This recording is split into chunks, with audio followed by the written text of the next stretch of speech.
दिन भर में कितने पैसा कमा लेते हैं आप? मिल जाते 1500 1600। 1500-1600। हाँ अरे वाह। कभी कभी मिलते कभी कभी नहीं। कहाँ से चल करके आप लोग आए हैं इसमें हम एमपी। एमपी से, मध्य प्रदेश से? हाँ नमस्ते प्रणाम। तो हम रउआ सबसे बता दी कि एगो लड़की सोशल मीडिया पर बहुत तेजी से वायरल होतिया।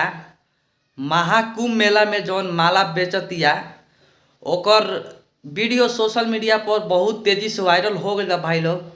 उ लड़की रातों रात सुपर स्टार बन गई बिया।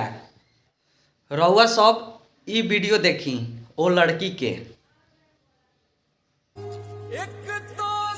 गजब के आँख बा भाई लोग, एकरे वजह से ई लड़की वायरल भइल बिया। रउआ सबके पता नहीं खे ई लड़की कहाँ के ही हो, तो हम बता दी ई लड़की एमपी के रहे वाला ही हो, जवना के नाम बा मोनालिसा। बहुत तेजी से वायरल भइल बिया महाकुंभ मेला में। जौन यूपी में जौन मेला लागल बा महाकुंभ मेला, प्रयागराज के धरती पर ई लड़की काफ़ी तेजी से वायरल भइल बिया। तो रउआ सबसे बताती कि आजकल सोशल मीडिया के ज़माना बा, के कब वायरल हो जाई केहू नहीं के बता सकत भाई लोग। तो कमेंट करके बताओ लो भाई लोग ई हमार वीडियो कैसन लागल हो। रउआ सबके बीच में ऐसा ही ट्रेडिंग वीडियो लेके आवत रहेनी।